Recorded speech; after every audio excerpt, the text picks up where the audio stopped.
اب ایک اور یونیورسل ٹروتھ آ رہا ہے. قرآن حکیم کی دعوت کا امتیاز ہے کہ اس میں بالکل دو ٹوک بات ہوئی ہے. اللہ تعالیٰ کا کوئی رشتہ دار نہیں ہے.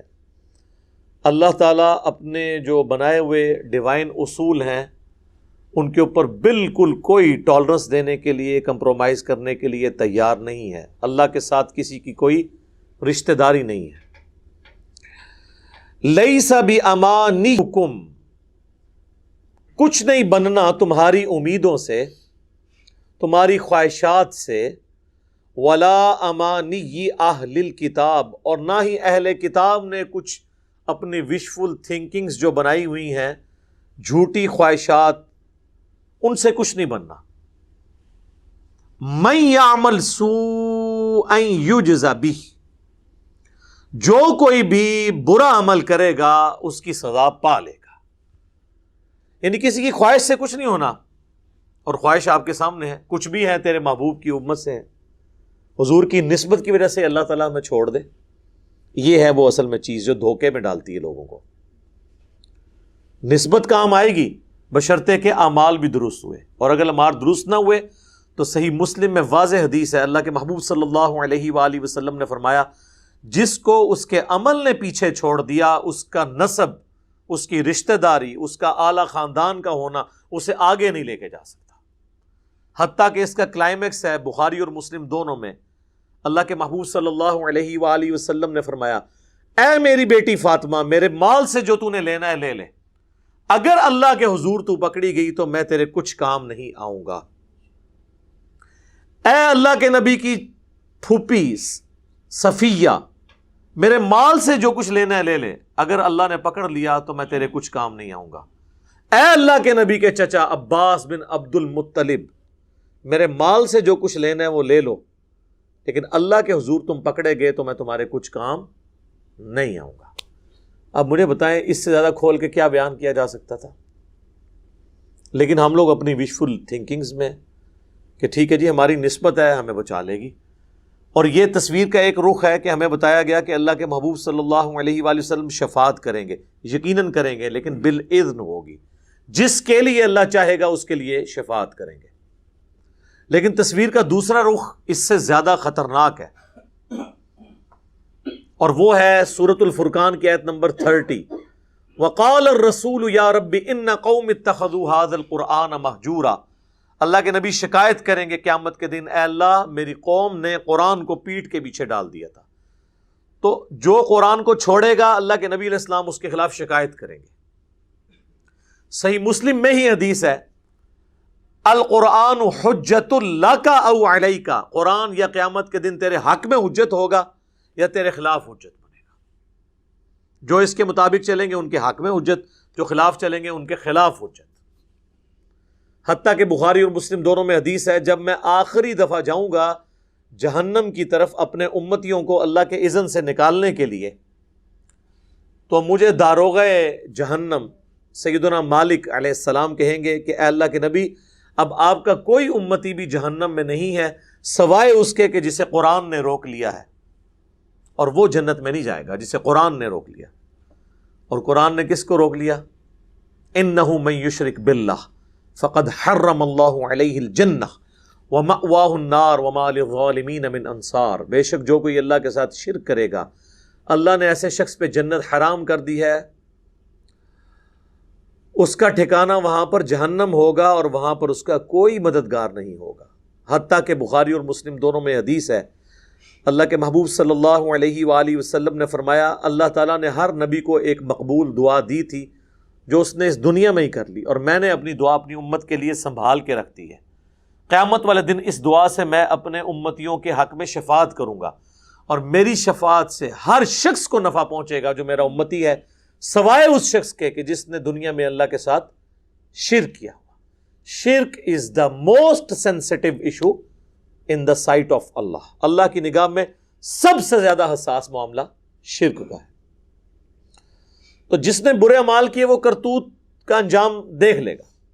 بخاری اور مسلم دونوں میں حدیث ہے، اللہ کے محبوب صلی اللہ علیہ وآلہ وسلم فرماتے ہیں کہ اپنے مال کی زکوٰۃ ادا کرو، اپنی جو بھیڑیں ہیں ان کی زکوٰۃ، اپنے اونٹوں کی زکوٰۃ، اپنے گائے جو رکھی ہیں ان کی زکوٰۃ، یہ نہ ہو کہ قیامت والے دن کسی شخص کی گردن پہ اس کا اونٹ سوار ہو جن اونٹوں کی زکوٰۃ اس نے نہیں دی، اور وہ کہے اغثنی یا رسول اللہ، اے اللہ کے رسول میری مدد فرمائیے، میں تمہارے کچھ کام نہیں آؤں گا، میں نے جو کچھ اللہ نے مجھے بتایا میں نے تمہیں دنیا میں بتا دیا، اگر تم نے زکوٰۃ نہیں دی تو یہ اونٹ تمہاری گردن پہ سوار ہوگا۔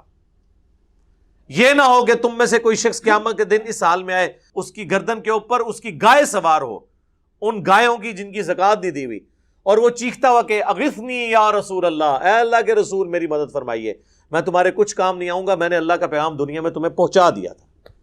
یہ نہ ہو کہ تمہاری گردن پہ بکریاں اور بھیڑیں سوار ہوں جن کی تم نے زکوٰۃ ادا نہیں کی، اور تم کو اغثنی یا رسول اللہ، اے اللہ کے رسول ہماری مدد فرمائیے۔ یہ ہم بچپن میں جناب یہ بیج لگایا کرتے تھے، وہ انجمن طلباء اسلام ہوتی تھی نا بریلوی مکتب فکر کی ایک سمجھ لیں اسٹوڈنٹ ونگ، جس طرح جماعت اسلامی کی ہے نا جمعیت طلباء، اسی طریقے سے مسلم لیگ کی MSF ہے، پیپلز پارٹی کی PSF ہے، اور تحریک انصاف کی ISF ہے۔ اس طرح بریلویوں کی ایک جماعت ہوتی تھی ATI، آج بھی جو اسلامی یونیورسٹی بھاولپور ہے اس میں ان کا زور ہے، باقی آلموسٹ، تو انہوں نے وہ بیج بنائے ہوتے تھے اغثنی یا رسول اللہ۔ اس وقت تو ہمیں یہ پتہ ہی نہیں تھا کہ یہ نعرہ جہاں سے لیا گیا ہے یہ تو کسی اور معنی میں آیا ہوا ہے، اس کے آگے لکھا ہونا چاہیے کہ اغثنی یا رسول اللہ ہم کہیں گے لیکن رسول اللہ ہمارے کچھ کام نہیں آئیں گے، کیونکہ انہوں نے دنیا میں ہمیں بتا دیا تھا کہ کیسے چلنا ہے۔ اور وہ بیج اس لیے لگواتے تھے کہ جو مرضی کریں اللہ کے نبی ہمارے کام آ جائیں گے۔ وہی بات جو ہم کہتے ہیں جو کچھ بھی ہیں تیرے محبوب کی امت سے ہیں، چور ہیں، ٹھگ ہیں، فراڈیے ہیں، حرام خور ہیں، بے نمازی ہیں، ہم نے تو صحیح نہیں بننا ہے، اللہ اسی طریقے سے ہمیں قبول کر لے، جو کچھ بھی ہیں تیرے محبوب کی امت سے۔ اور میں کہتا ہوں کہ اگر دنیا میں مورل لاز ایکٹیو ہوتے نا، اسی وقت آ کے سر کے اوپر جوتی پڑتی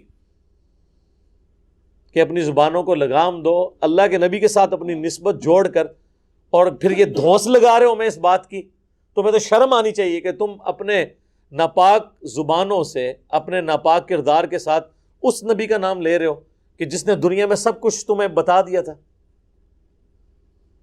تو یہ آگے جوتیاں پڑنی تھی۔ تو یہ اللہ کا یونیورسل جو ٹروتھ، ایک یونیورسل قانون ہے، یہ سورۃ البقرہ میں بھی آیا تھا، کچھ نہیں بننا نہ تمہاری خواہشات سے نہ اہل کتاب کی خواہشات سے۔ من یعمل سوءا یجز بہ، جو کوئی برے اعمال کرے گا وہ اس کی جزا پالے گا۔ جزا کا مطلب سزا، بدلہ، عربی میں جزا کہتے ہیں بدلے کو۔ ولا یجد لہ من دون اللہ ولیا ولا نصیرا، اور نہ قیامت والے دن اللہ کے سوا کوئی اپنا دوست پائے گا اور نہ ہی مددگار۔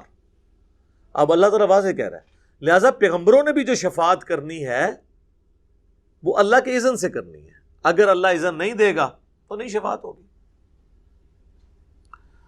وَمَن يَعْمَلْ مِنَ الصَّالِحَاتِ، اور جو کوئی کرے گا نیک اعمال، من ذکر او انثی، چاہے وہ دنیا میں مرد تھا یا عورت، وَهُوَ مُؤْمِنٌ، لیکن تھا ایمان والا۔ صرف نیک اعمال سے کچھ نہیں بننا۔ لوگ کہتے ہیں مدر ٹریسا نے اتنی خدمت کی، بھئی اللہ تعالیٰ کو اس کی اس خدمت سے کوئی غرض نہیں اگر اس نے اللہ کو نہیں پہچانا۔ اللہ کے لیے تو سب سے سینسٹیو چیز توحید تھی۔ ہاں توحید سلامت ہے، عقید آخرت درست ہے، ختم نبوت کا عقیدہ درست ہے، پھر اعمال ظاہر ہے کہ فائدہ مند ہوں گے۔ تو اللہ تعالیٰ ہمارا ہے ہوا وہ مومن فَأُولَئِكَ يَدْخُلُونَ الْجَنَّةَ، تو ایسے لوگ پھر جنت میں داخل کیے جائیں گے۔ وَلَا يُظْلَمُونَ نَقِيرًا، اور ان کے اوپر ظلم نہیں ہوگا ایک تل کے برابر۔ فَمَن يَعْمَلْ مِثْقَالَ ذَرَّةٍ خَيْرًا يَرَهُ وَمَن يَعْمَلْ مِثْقَالَ ذَرَّةٍ شَرًّا يَرَهُ، جس نے ذرے کے برابر بھی نیکی کی وہ اس کا اجر پا لے گا، اور اس نے ذرے کے برابر بھی گناہ کیا تو اس کی سزا بھی بھگتے گا۔ اچھا یہاں پہ لوگ کہتے ہیں اللہ تعالیٰ چاہے تو چھوٹی سی بات پہ بخش دے۔ آج تک آپ ان لوگوں سے یہ نہیں سنیں گے کہ اللہ تعالیٰ چاہے تو چھوٹی سی بات پہ پکڑ لے۔ اللہ تو دونوں چیزوں کی بات کر رہا ہے، تو یہ آدھا دین کیوں پیش کیا جا رہا ہے؟ وہ جی بخاری مسلم میں حدیث ہے، ایک بدکار عورت تھی، اس نے اپنے موزے میں ایک پیاسے کتے کو پانی پلایا، اللہ تعالیٰ نے اسی وجہ سے اس کو بخش دیا، کنویں سے نکال کے وہ چمڑے کے موزے میں۔ تو اللہ تعالیٰ چاہے تو چھوٹی سی بات پہ بھی بخش دے۔ اس حدیث کے بتانے کا مقصد کیا نبی علیہ السلام کا یہ تھا کہ زنا عام کیا جائے اور اس کے بعد موزے میں پانی پلا دیا جائے؟ اس کا مقصد یہ تھا کہ اللہ کی رحمت سے نا امید نہیں ہونا، اپنی کوشش کرنی ہے۔ اور نبی علیہ السلام نے اسے بیلنس کیسے کیا کہ بخاری مسلم دونوں میں حدیث ہے کہ ایک بڑی نیک عورت تھی، اس نے ایک بلی کو قید کر دیا اور وہ بھوکی پیاسی مر گئی۔ نبی علیہ السلام نے فرمایا وہ اپنے اس ایک عمل کی وجہ سے جہنم میں، نیک ہونے کے باوجود۔ تو چھوٹی سی بات پہ اللہ تعالیٰ پکڑ بھی لیتا ہے، لہٰذا خوف اور امید اس کے درمیان زندگی گزارنی ہے، بے فکر نہیں ہونا۔